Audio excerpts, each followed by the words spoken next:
exactly 6 p.m. in Edea. Greetings, dear televiewers, and welcome to the 6 p.m. news in the English language. We begin right away with our major headlines.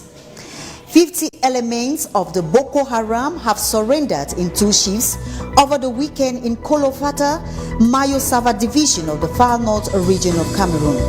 They express a desire to live a normal life and denounce terrorism. A 3-day discussion on sustainable peace in the West and Central Africa opened in Yaoundé at the Yaoundé Hilton Hotel, co-presided over by the University of Yaoundé II and the Conrad Foundation. They are aimed at analyzing, synchronizing durable measures to establish peace in the crisis-hit sub-Saharan Africa. Draws for AFCON 2022 will take place on August 15th. This announcement was made public in the early hours of this morning. We have details as we begin in some seconds to come.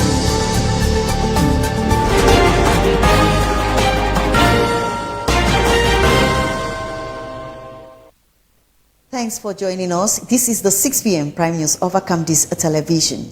We now take you over to the Northwest region where the circulation of motorbikes have been suspended for a period of 3 months renewable. This was made public in a communique signed by the Distinguished Divisional Officer for MESAM, that is Simon Emile Mo, over during a communique, and then they say that those who are going to go against this communique will have to face the wrath of the law. Stephen Elangwe has details.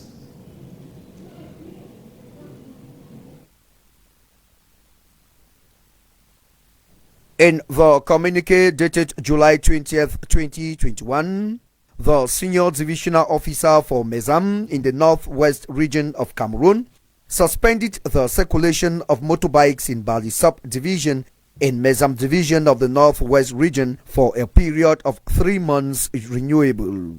The release states in Article 2 that any person or group of persons who contravenes this order shall be punished in accordance with the provisions of the regulation in force. The Senior Divisional Officer for MESAM, Simon Emile Moore, also charged the Divisional Officer for Bali, Company Commander Gendarmerie Bali, the Commissioner of Public Security Bali, to each in their respective spheres strictly implement the order. Though no reasons have been advanced for the ban, many attribute it to the separatist attacks on the defense and security forces in Njenka, Bali over the weekend. During the attack staged by a self-styled General Grandpa of the separatist group, 4 elements of the Bali public security were shot. The attack came just a day after the same separatists who brandished themselves as the Buffaloes of Bali set the Central Primary School ablaze. The separatist terrorism in Bali over the past weeks keep making life difficult for the inhabitants who have continued to plead on the government's intervention.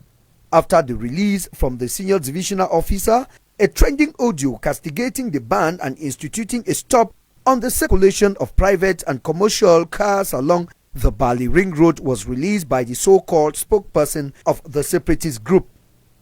Bali Nyonga in MESAM Division is, if not the most hit sub-division since the escalation of the Anglophone crisis.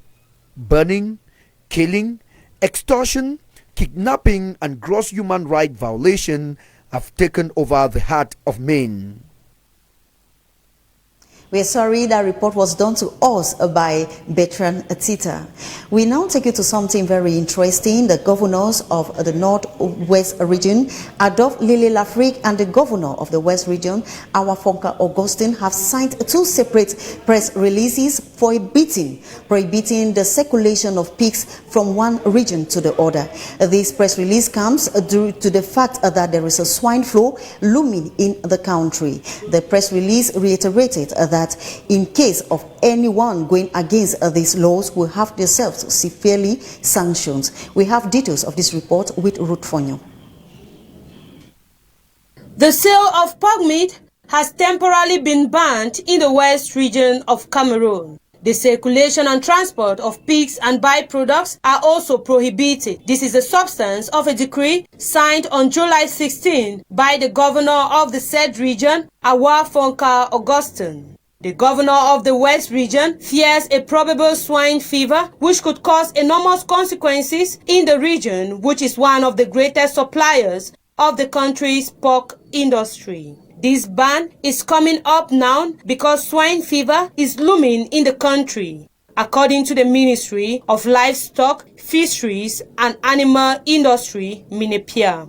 It is in this light that the governor of the Northwest region, Adolphe Lafrique, also banned the transportation of pigs and pigs products in Mezam and Momo division. This order was contained in a press release signed by the administrator this July 8, 2021. According to the release, the current African swine fever accounts for this decision. The release further states that sanctions will be meted on defaulters of this order. There has been repeated news on the prevalence of swine fever, and it has become a cause for concern as some traders in pork buy even dead pigs and resell to customers. On July 4th, a shipment of pigs from the Northwest region brought to the city of Douala was intercepted in the town of Melon, Mungo division in the littoral region. The inspection of this cargo revealed about 30 dead pigs. To minimize the risk of spread, teams from MINEPIA's regional delegation traveled through regions, various markets to ensure the good quality of the pork sold there. A caution that led to the governor of the West to ban the sale of pork in his region of command. To this effect, consumers of pork and its related products have been advised to be at alert during this period.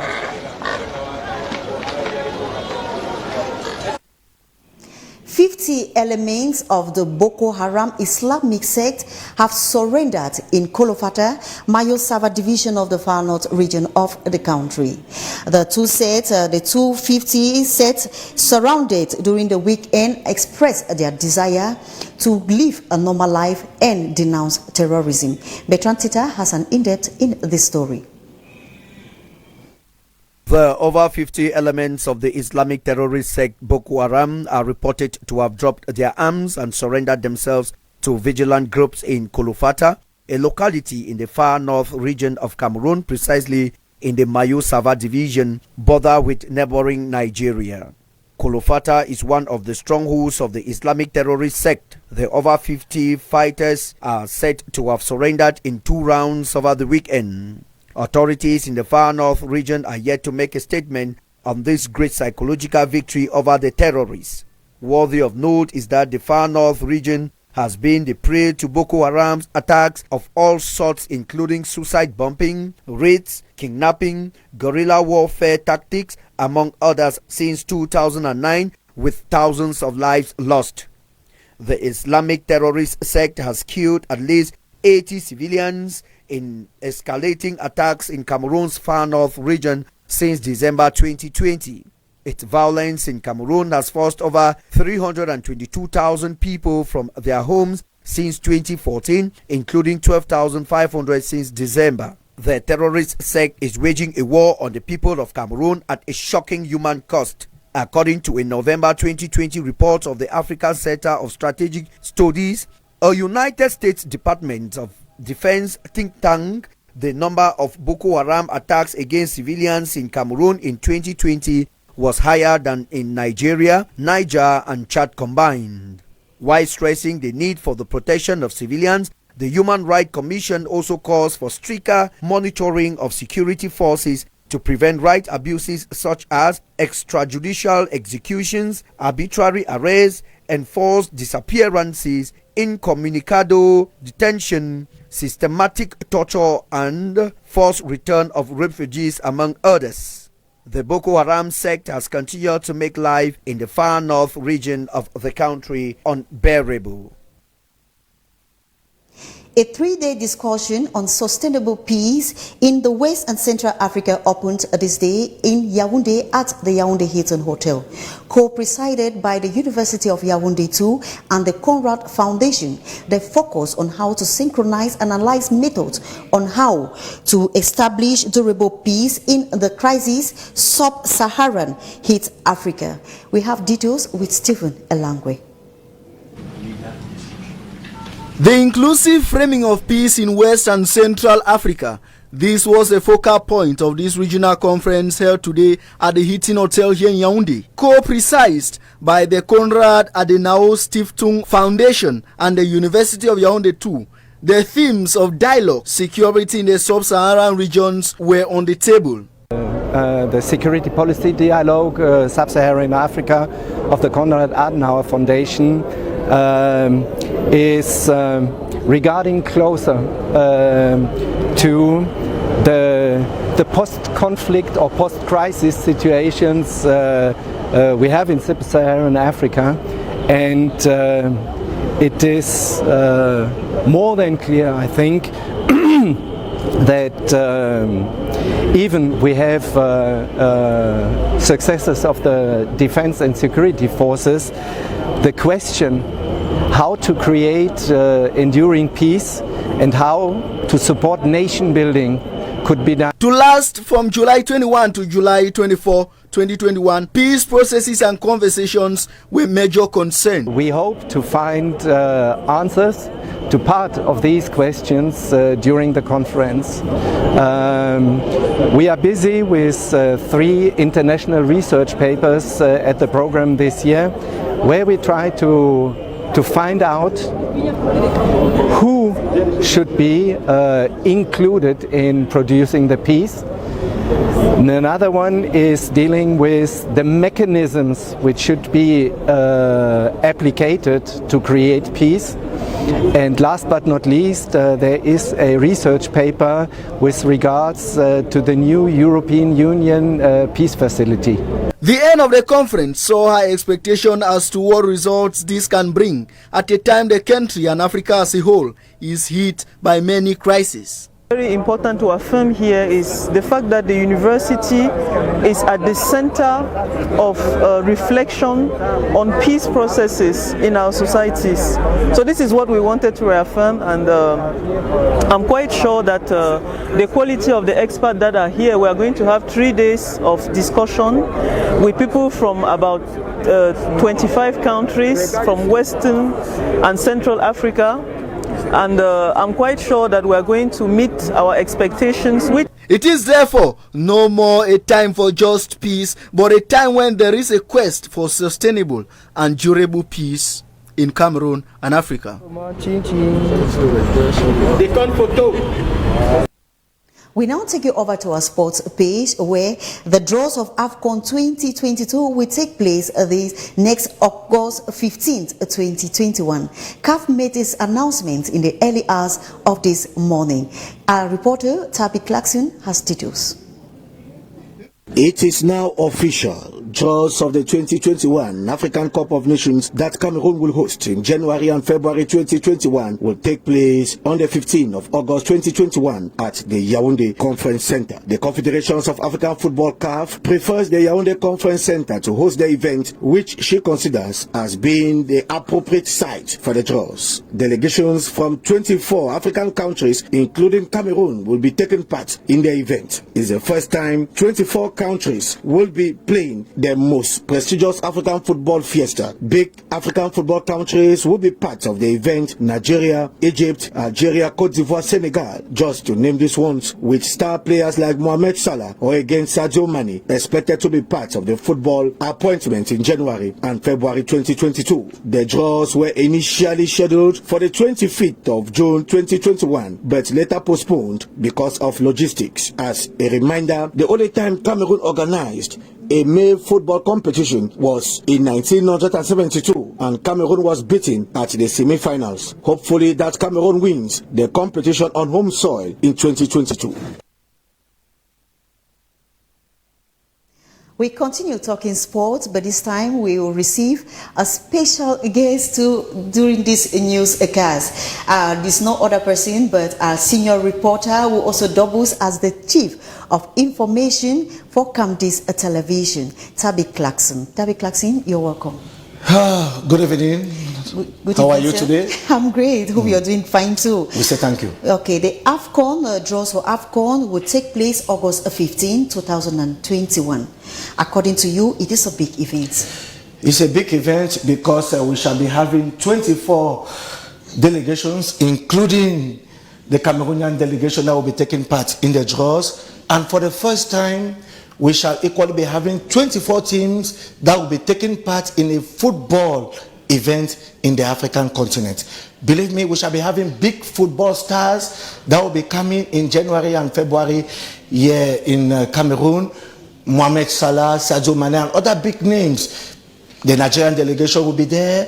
When we talk football in Cameroon, when we talk football in Africa, we talk Nigeria, we talk Egypt, we talk Algeria, we talk, of course, Cameroon. Believe me, we shall be. It's a big event, and that is why smaller plates are put into bigger ones to make sure that everything is okay. The T's are cut, the I's are dotted, to give the event the grandeur it deserves. Okay, Etabi, the President of the Republic, His Excellency President Paul Biya, the entire Fcfa and the entire nation are looking up to this event. That is why we always say that it's important to allow the President of the Republic to work in peace. Because the AFCON is a big event.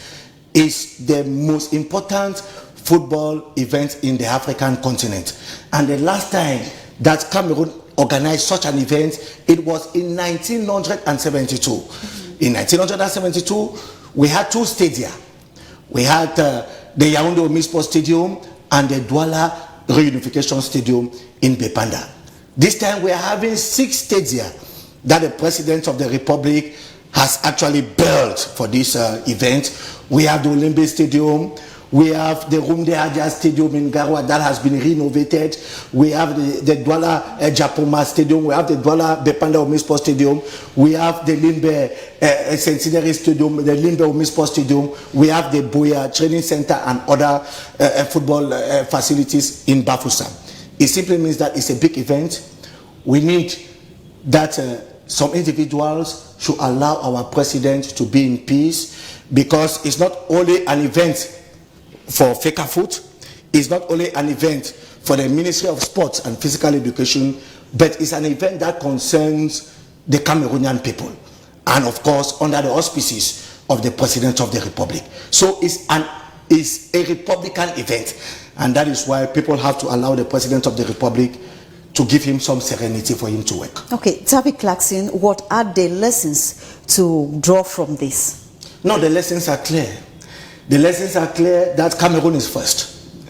Cameroon is first, the first African country to organize a football bonanza, a football fiesta, a football jamboree with 24 teams. Cameroon is first again. Cameroon is first in terms of organization. Believe me, as I said a while ago, the T's are being cut and the I's are being dotted because everything is being put in place. Be it in Bafoussam, be it in Garoua, be it in Yaoundé or in Limbe, in the southwest region, everything is being put in place. And some people were asking the question, how is it possible, given that we are having the Anglophone crisis? It is possible. We proved it during the Shan, that it's possible to organize a football competition despite the crisis. Because it's true that it's a crisis, the Anglophone crisis, I'm talking of the Anglophone crisis. Equally, we have the crisis in the far north with the Boko Haram, but measures are being taken. The government of the Republic is doing everything to make sure that peace returns, to make sure that everybody is okay, to make sure that the event actually goes on well. And that is what the Minister Narcisse Mwele Kombi is doing equally at the level of the National Football Federation, the Prime Minister's office, I'm talking of Joseph John Gute, and equally the President of the Republic. Believe me, everything is being done for us to have a smooth event. And I say Cameroon is first. first to organize a competition of this nature, of this magnitude, with 24 teams. So it's historic, a historic moment for us equally to take measures to make sure that everything is okay. Thank you very much, Tabi. You all got him. Everything has been put in place to make sure that elections go on switch-free. And now we take you over to something else. The Flemish company and the local population of Pimpo, that is the population of the littoral region of Cameroon, have signed conditions in common accord on how to exploit the natural forest resources. The signing was coordinated by the Minister of Environment, Hele Pierre, this July 21st at the Yaoundé Hilton Hotel. Let's have details in the following report. The delegation of Bimbo in the Cape locality in the littoral region all gathered to concretize the signature of two conventions on the exploitation of natural resources found in the vast forest area. A historic moment spearheaded by the Ministry of Environment and the Finnish. This ceremony concerned the third pillar of Convention on Biodiversity, that say you have to govern access to genetic resources and their derivative process and sharing benefit from arising from this biodiversity. The first phase consists on evaluating, discussing on how to exploit the natural resources in line with the new law permitting access and sharing of benefits, an opportunity to support local development projects under construction in the part of the country. They have negotiated non-financial to sponsor the project at the local level, like roads, like school, like farming, and so on. And with financial, they have also to support all those projects. An initiative that will go a long way to develop and change the lives of the Bimbo population in many aspects. We take you now out of the country where the Haiti has sworn in a new prime minister to replace the interim prime minister, Ariel Henry. A 71-year-old was appointed by Jonvel, that is the late president Jonvel Moise, before his death. Geraldine Nasi has an in-depth in the story. The United States on Tuesday, July 20th, carried out an airstrike in Somalia against the extremist group Al-Qaeda, affiliated Al-Shabaab, the first strike since President Joe Biden took office. The U.S. Military Command for Africa, in coordination with the Somali government, conducted one airstrike in the vicinity of Galkayo, Somalia, this Wednesday, July 21st, against this group. The strike, 700 kilometers northeast of Mogadishu, targeted Shabaab Islamists. According to the king, the battle damage assessment is still pending due to the ongoing engagement between Al-Shabaab and Somali forces. But however, the command's initial assessment is that no civilians were injured or killed as a result of the strike.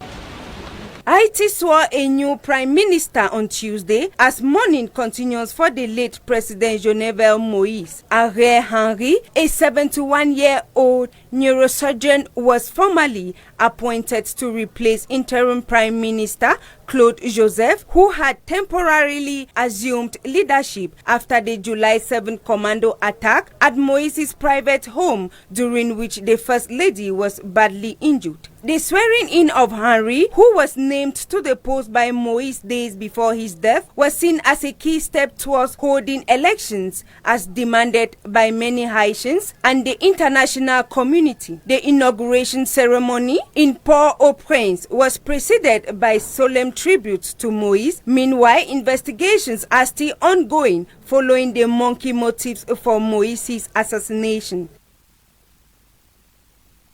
That report brings us to the end of our English Prime News over Camden's television. Here are the headlines. 50 elements of the Boko Haram have surrendered in 2 shifts over the weekend in Kolofata, Mayosava division of the Far North region. They express their desire to live a normal life and denounce terrorism.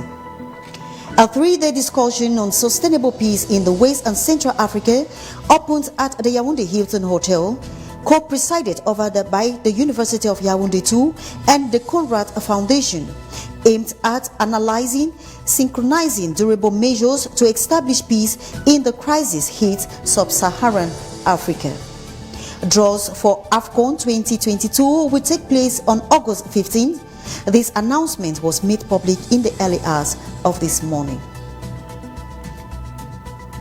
Before we go, I want to remind you that we were received during the 6 p.m. news by a senior reporter who also doubles as the Director of Information, Tabby Clarkson, for Candice Television. He tried to make us understand that His Excellency President Paul Biya has put in place every measure to make sure that the draws of AFCON 2022 will go on hitch-free in the country. Thanks for watching. Meet Desiree Mbune at 8 p.m. with news in the French language. Have a blessed evening.